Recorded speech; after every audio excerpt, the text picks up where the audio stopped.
Good morning, friends. Chapter name Accounts of Not for Profit Concern. आज आपण chapter number 2 ची सुरुवात करणार आहोत.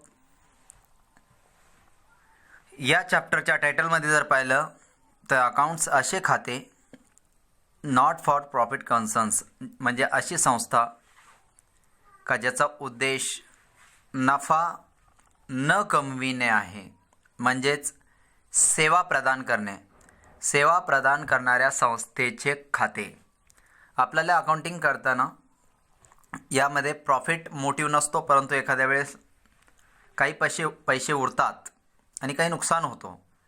तर जे पैसे उरतात यामध्ये त्याला सरप्लस असे म्हणू आणि जे पैसे कमी पडतात त्याला आपण डेफिसिट म्हणू. डेफिसिट मीन्स यालाच आपण प्रॉफिट असे म्हणू शकतो आणि याला लॉस, परंतु याचं नाव इथे बदललेलं आहे. इथे आपण सरप्लस म्हणू म्हणजे इथे येणारा प्रॉफिट आणि डेफिसिट म्हणजे इथे येणारा लॉस. येथे प्रॉफिट लॉस म्हणता येत नाही, कारण की नफा नुकसान या संस्थेचा काही उद्देश नहीं है. तो नॉट फॉर प्रॉफिट कंसर्न ये बहुत ही इजी और आसान चैप्टर है, जिसको छोटा फाइनल अकाउंट, पहला जो फाइनल अकाउंट हमने आज तक देखा वो था पार्टनरशिप फाइनल अकाउंट्स, जो कि ट्रेडिंग अकाउंट्स था, व्यापार का अकाउंट था जिसमें नफ़ा कमाने का उद्देश्य था. लेकिन इस अकाउंट में नफ़ा कमाने का उद्देश्य नहीं है.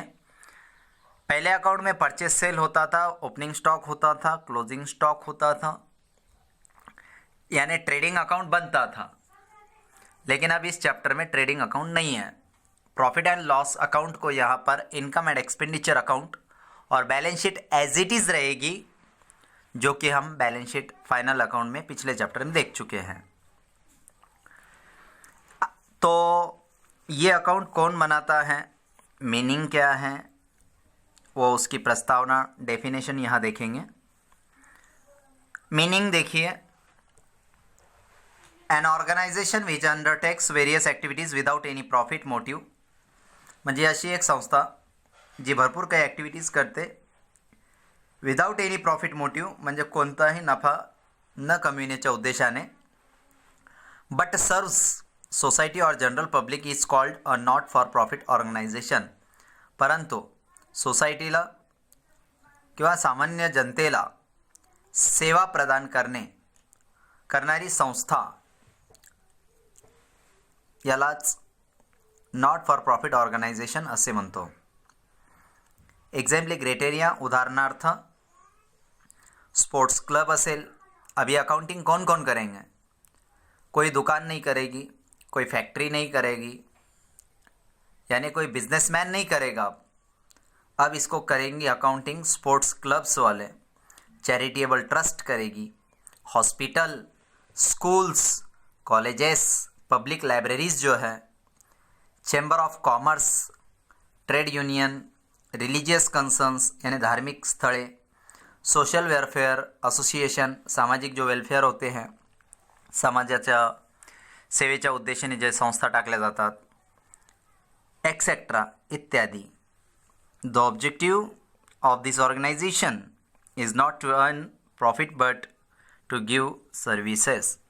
नफा कमविण्याचा उद्देश नसतो, परंतु त्यांचा सेवा पुरविण्याचा उद्देश असतो. These not for profit organizations render social services to promote education. आणि हे सर्व्हिस प्रोव्हायडरचा मोटिव्ह उद्देश असा असतो का एज्युकेशनला प्रमोट होणं, म्हणजे काही संस्था, शाळा असेल, संस्था टाकून शाळा चालवितात, हॉस्पिटल चालवितात, कॉलेजेस चालवितात, तर त्या एज्युकेशनला प्रमोट करण्यासाठी किंवा स्पोर्ट्सला, कल्चरला एक्सेट्रा. जसं कॉलेजेस जर पाहिली तर आपली JES कॉलेज ही एक संस्था आहे, आणि त्याच्याच बाहेर जो ग्राउंडवर जो स्पोर्ट्स क्लब ज्याला म्हणता येईल, रोटरी क्लब, जे रनिंग वगैरे तुम्ही बाहेर ग्राउंडच्या चौकडून जे राऊंड तुम्ही पाहता, एक चांगल्या प्रकारे रस्ता तयार केलेला आहे, लाईट वगैरे लावलेली आहे, बसण्याची सुविधा केलेली आहे, तर ती रोटरी क्लबवाल्यांनी केलेली आहे. ती सुद्धा एक संस्था आहे. त्यांचा काय उद्देश आहे? स्पोर्ट्सला चालना मिळणे, कल्चर असेल, काही गणपती मंडळ वगैरे, गणेश चतुर्थी वगैरेच्या वेळेस काही ट्रस्टवाले एकत्रित, काही व्यक्ती एकत्रित येऊन ट्रस्ट स्थापन करतात आणि ती धार्मिक ॲक्टिव्हिटीज केली जाते, किंवा मंदिरचं स्थापन असेल, काही मस्जिदीचं असेल, चर्च असेल, गुरुद्वारा असेल, etcetera. They never engage in trading activities, आणि ते कधीच ट्रेडिंग ॲक्टिव्हिटीज करत नाही. म्हणजे त्यांचा उद्देश माल खरेदी करून विक्री करण्याचा नसतो. तर ही नॉट फॉर प्रॉफिट कन्सर्न या चॅप्टरमध्ये एक्झाममध्ये जर तुम्ही पाहिलं तर रिसिप्ट अँड पेमेंट अकाउंट तुम्हाला दिले जाईल. तर सर्वात अगोदर मी फक्त प्रॉब्लेम नंबर फर्स्टवर तुम्हाला नेतो, जेणेकरून तुम्हाला प्रॉब्लम कळून येईल. एक बार प्रॉब्लम देखिए तो थ्योरी समझ में आ जाएगी. क्वेश्चन नंबर 1 है, यहाँ पे इनकम एंड एक्सपेंडिचर अकाउंट दिया जाएगा. ममता चैरिटेबल ऑर्गेनाइजेशन है. रिसिप्ट यानी वो ट्रस्ट को पैसा कहाँ से मिला, वो रीज़न, चाहे वो cash in hand, cash at bank, opening balance होगा, कुछ वर्गनी सब्सक्रिप्शन मिला होगा, कुछ बैज मिला होगा, कुछ संपत्ति बेचे होंगे, और कुछ खर्चों का पेमेंट्स हुआ, सैलरी दी है, प्रिंटिंग स्टेशनरी खरीदी किया, चैरिटेबल एक्सपेंसेस हुआ, इन्वेस्टमेंट की, और कुछ बैलेंस बच गया. तो ये रिसिप्ट और पेमेंट अकाउंट, पैसे कुठून आले, पैसे कुठे गेले आणि किती पैसे उरले, आणि काही 3-4 ॲडजस्टमेंट दिल्या जाईल. ते ॲडजस्टमेंट डिप्रिसिएशन वगैरे, आउटस्टँडिंग सॅलरी, 2-3 ॲडजस्टमेंट जास्तीत जास्त नवीन येईल. बाकी सर्व फायनल अकाउंट सारखेच असणार आहे. ही बी ॲडजस्टमेंट फायनल अकाउंट सारखी, पहिली ॲडजस्टमेंट नवीन आलेली आहे. तर 2-4 ॲडजस्टमेंट नवीन आहे, बाकी सर्व फायनल अकाउंट सारखंच चालणार. एक किंवा दोन ॲडजस्टमेंट नवीन यामध्ये येणार आहे. ते सर्वात अगोदर रिसिप्ट पेमेंट अकाउंट एक्झाममध्ये दिल्या जाणार. तर त्याचे आयटम कोणकोणते असतात ते आयटम आपल्याला इथे समजून घ्यायचे आहे. आइए इन आइटम के बारे में हम समझते हैं. Pro forma of receipts and payments accounts, यालाच कॅशबुक असे म्हणतो आपण. सेम कॅशबुक सारखं कॅश अकाउंट, कॅश आई कैसी डेबिट पे और गई कैसी क्रेडिट पे. तर कॅश येण्याचे रिझन त्याला आपण रिसिप्ट साईड म्हणतो, आणि कॅश अकाउंटच्या क्रेडिट साइडला पेमेंट अकाउंट असतो. कैशबुक के डेबिट साइड पे रिसिप्ट्स लिखते हैं आप, और क्रेडिट साइड पे पेमेंट्स लिखते हैं. तर रिसिप्ट्समध्ये to balance brought down, cash in hand, cash at bank, opening balance असतो. हा अकाउंटमध्ये कधी घेऊ नये, याला फुल्ली मारून सोडून द्यायचं. ये आयटम आपके लिए कुछ काम का नहीं रहेगा. तो सब्सक्रिप्शन म्हणजे वर्गणी. कोई ट्रस्ट है, ट्रस्ट के कुछ 10-20 मेंबर होते हैं, मिनिमम 7 मेंबर उसके अंदर चाहिए, 7 सभासद यामध्ये असतात. तो कम से कम 7 लोग वो ट्रस्ट को चलाते हैं. तर ती नेहमी दरवर्षी वर्गणी देतात. तो कुछ लोग इस साल की देते नहीं, या कोई पिछले साल की देता नहीं, और कोई अगले साल की दे देता है. तो 3 साल की वर्गणी, एक पिछला साल यानी प्रीवियस ईयर, मागचं वर्ष, चालू साल यानी करंट ईयर, आणि नेक्स्ट ईयर म्हणजे पुढचं वर्ष. अभी जो साल चल रहा है 2020, वो 2020 आपके लिए करंट रहेगा. 2020 तुमच्यासाठी करंट असेल, आणि 2019 तुमच्यासाठी प्रिवियस इयर असेल, आणि नेक्स्ट इयर तुमच्यासाठी 2021 असेल, 2021. आता यामध्ये अकाउंटिंग करत असताना 31 मार्चला अकाउंटिंग होते, त्यामुळे 2 वर्ष सोबत जोडतात.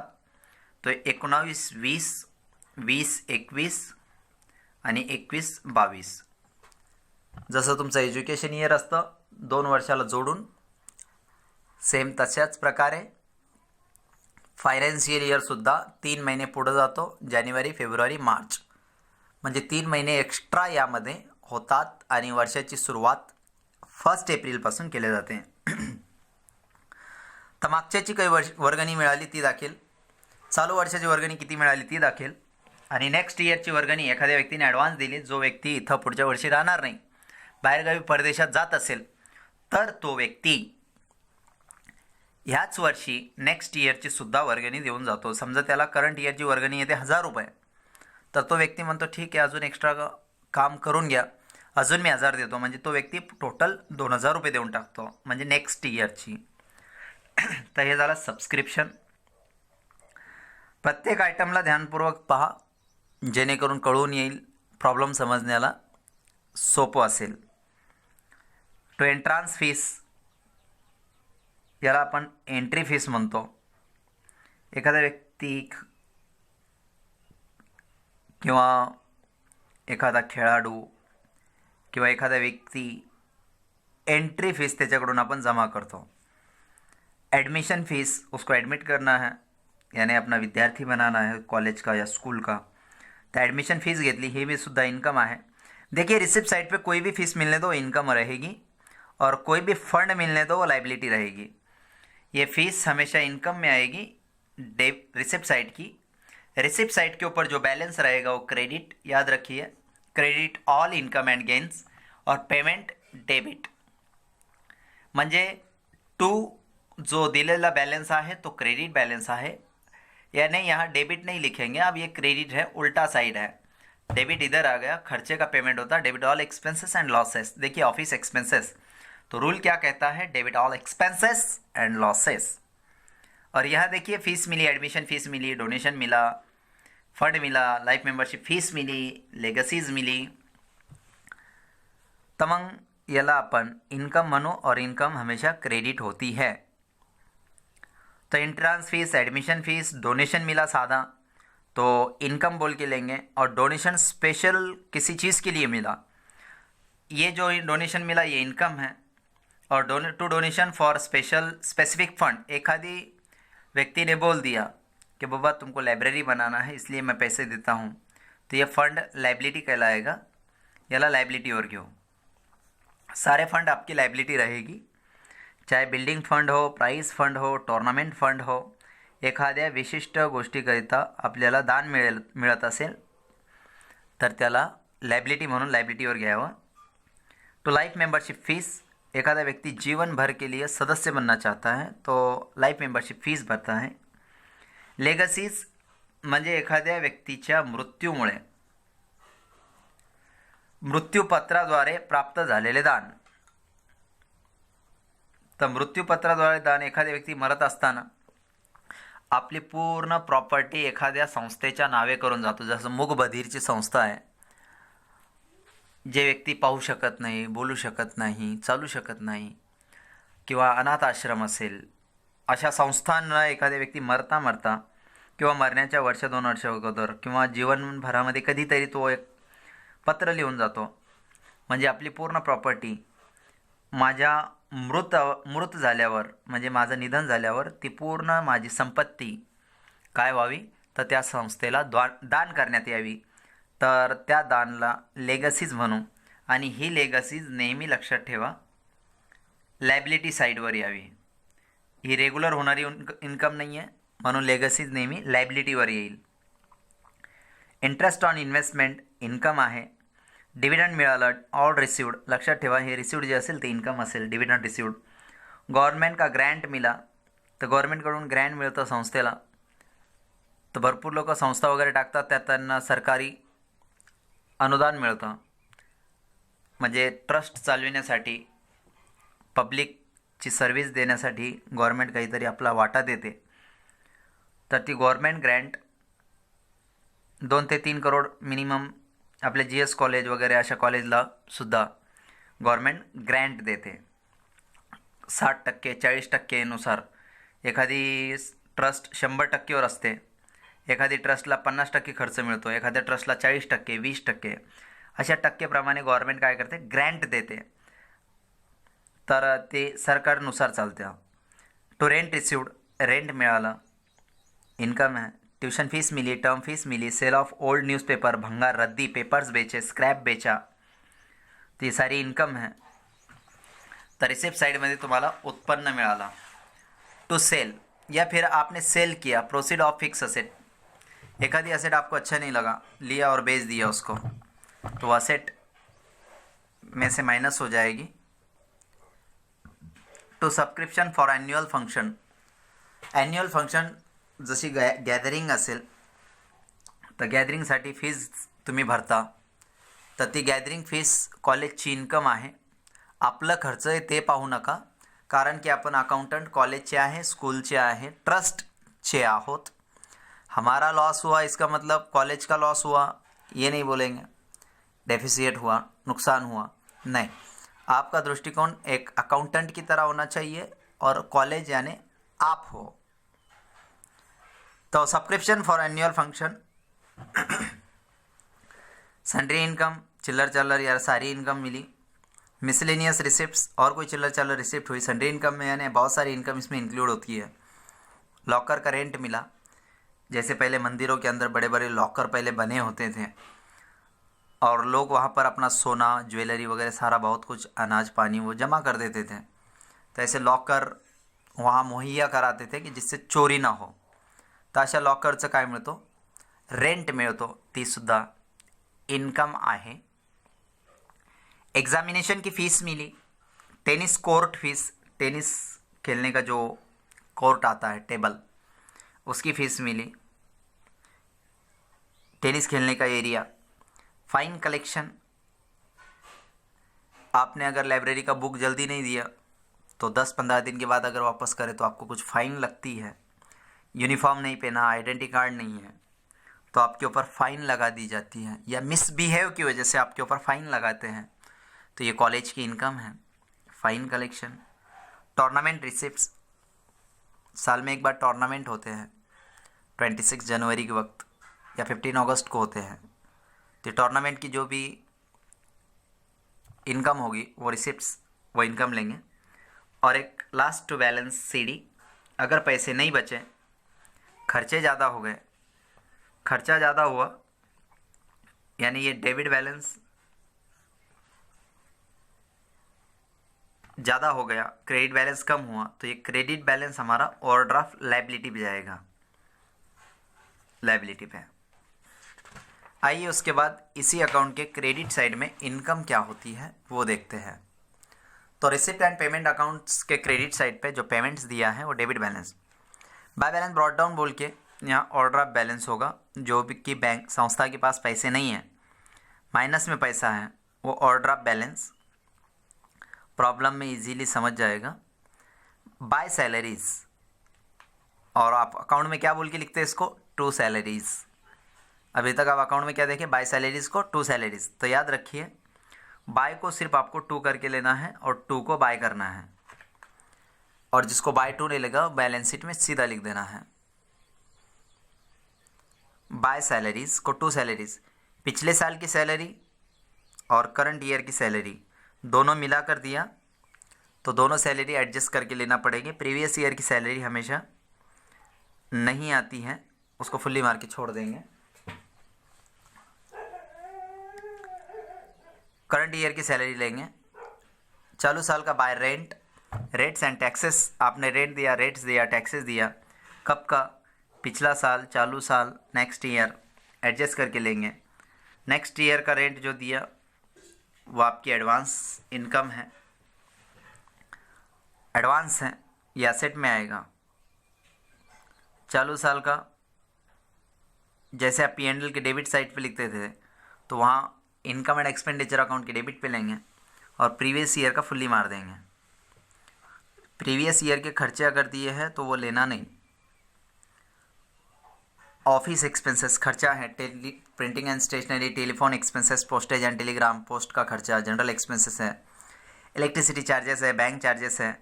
जैसे P&L के डेबिट पे लेते थे वैसे इनकम एंड एक्सपेंडिचर अकाउंट के डेबिट पे लिख देना, यानी पहले अकाउंट के डेबिट पे लिख देना ये सारे आइटम, यहाँ तक, यहाँ से लेकर यहाँ तक डेबिट में लिखो। इंटरेस्ट ऑन बैंक लोन है ये भी, audit fees, insurance premium, travelling expenses, convenience, यहाँ तक के पूरे खर्चे एक्सपेंसेस बोल के डेबिट साइड पे लिख देना। फर्स्ट अकाउंट के डेबिट साइड पे इसको लिखेंगे, ये सारे खर्चे। इन्वेस्टमेंट्स असेट है, स्कूल की बस असेट है, मोटर वैन असेट है, तो ये असेट में जाएगा। डिप्रिसिएशन वगैरह लेस करेंगे। मेंटेनेंस जो दिया ना वो बाय मेंटेनेंस बोल के ये आपका खर्चा है। बाय फिक्स डिपॉजिट्स ये असेट है, आपने FD करा। बिल्डिंग कंस्ट्रक्शन ये भी असेट है। एडिशन टू बिल्डिंग एडिशन करें, बिल्डिंग दोनों में भी बढ़ रही है तो असेट है। आपने फर्नीचर परचेस करे, असेट है। इक्विपमेंट्स उपकरण है, कोई इक्विपमेंट लिया आपने तो वो इक्विपमेंट आपका उपकरण है तो असेट है, यानी मशीनरी के जैसा ही होता है। रिपेयर्स एंड मेंटेनेंस, रिपेयरिंग का खर्चा P&L के डेबिट पे जैसे आता वैसे ही इनकम एंड एक्सपेंडिचर अकाउंट के डेबिट पे लिखना है। स्पोर्ट्स का मटेरियल परचेस किया तो असेट है।